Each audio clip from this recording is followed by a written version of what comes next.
Okay, everyone, I'm going to basically do something that you don't see a lot of. This is how do we read articles. And I've noticed, like, even in the graduate program, people have difficulty with this because there's no real training for this, so they end up getting bogged down in all these words and looking them up or whatever. So I'm going to give you a quick lecture based on the discussion board on how you read these. So basically, this is mine, of course. Yes, I'm very egocentrical, if that's a word. And my goal is to have you read all my stuff, because if you don't, no one will. So basically, this is my article, but it is, in my articles, get some good citations. And even Noam Chomsky himself wrote to me once and said I did valuable work. If you hate Noam Chomsky, that's fine. He's still a world-class intellectual who's down there in University of Arizona in Tucson. So you basically have to ask yourself, this article examines cell-cell relations. What's the goal here towards? You don't have to learn all this information, right? You just have to understand, how does this relate to, say, research methods? Well, it obviously has to do in two ways. Number one, there's a number of cases. So really all you have to do, if I ask a question like, how does this case study work? Oh, how many cases are there? Well, all you have to do is start looking down, maybe reading the first sentence of each one. But, there are different cases. Case one, UNASUR and the Colombian-Venezuela border crisis. And look at this first case focuses on Colombia-Venezuelan border crisis stemming from a series of historical disputes between the two Indian nations, yada, yada, yada. So you see, this person's doing a case study work, and then you can just keep on going, and then you'll see case study 2, and then you see case study 3, and then a conclusion. You don't really have to read the whole thing. And if you are really interested in this type of work, then you can read more so, but get the main idea of what's going on. The other thing is, it might develop a theory. So all you have to do, maybe you can do find, and you put, theory in there. Oops. I never said I was intelligent. Look at that. I don't even know how to spell it. First, you have to be able to spell correctly, which I cannot.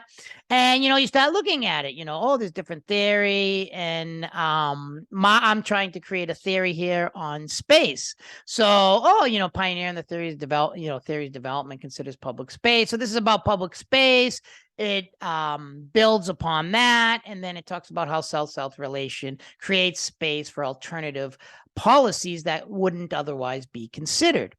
And you don't have to get bogged down in all this stuff. And it's the same thing with this one, qualitative methods, because this is the week we're on.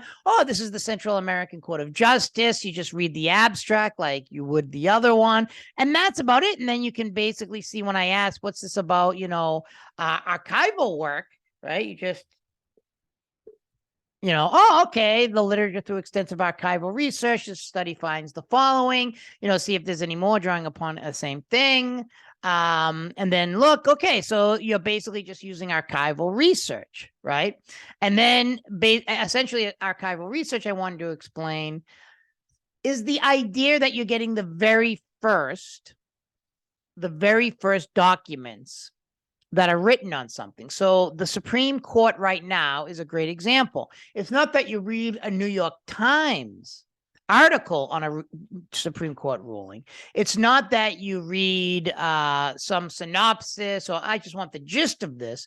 Archival research is going to the original source. So you go to the original publication by the Supreme Court of the United States of America. That's what I did in here, where I went through the original documents of this Central American court. And this is extremely valuable for qualitative research. So you don't have to read this whole thing. You just want to get, and this is important advice for if you do law school, graduate school, etc.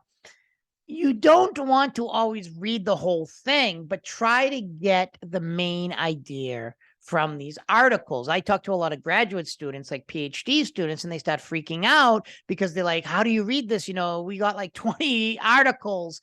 And I'm like, no, just read the abstract. That will give you the main idea. And then, look down. They usually, these long peer-reviewed articles or legal articles and other things, you basically can see, okay, let's see. Okay, theoretical contribution to international relations scholarship. So if you're interested in the theory, that would be, the part you would read, you would peruse, you might read the first sentence of every paragraph. And then let's say you're really interested in this case. Oh, case one, I just want to read one case to understand how to do case study work. So then you essentially read that case or another case that you might be interested in. So that's in a nutshell how you want to go about reading, not just for this class, but your other classes as well. You want to get the main idea. You don't want to know what every word means or every case in this case, is. You want to know how it develops throughout the article. So in this one, The Rise of South-South Relations, you'll say, okay, this article aims to create another theory on South-South relations, and it draws upon case study work where it does in-depth case studies, research, that seem to come to the conclusion that supports this theoretical development of space, the idea that South-South relations create space for alternative international policies or regional policies that otherwise wouldn't be considered if the United States hegemonic power of the United States was involved in these relations. So you want to look at that. And then you go to Central America. Oh, okay, this is archival work. And that is essentially looking at the first documents that were created on something, or the quotes or interviews by people involved. So this is also important for your final paper, because then you want to start asking questions like, okay, what's my final case my final paper going to be? Is it going to be case study work? All right, then how am I going to get the data? Is it going to be archival? Is it just going to be sifting through peer reviews? Am I going to use like large end data like we saw with the Titanic data set? How are you going to collect that data? And there's many, many different ways. So that's a short lecture on just dealing with these long peer reviews and kind of strategies on how to do a lot. Obviously, I do a lot in Spanish, Revista Electrónica de Historia. And that's another thing you should think about is with the on the ground work, the area-based scholars.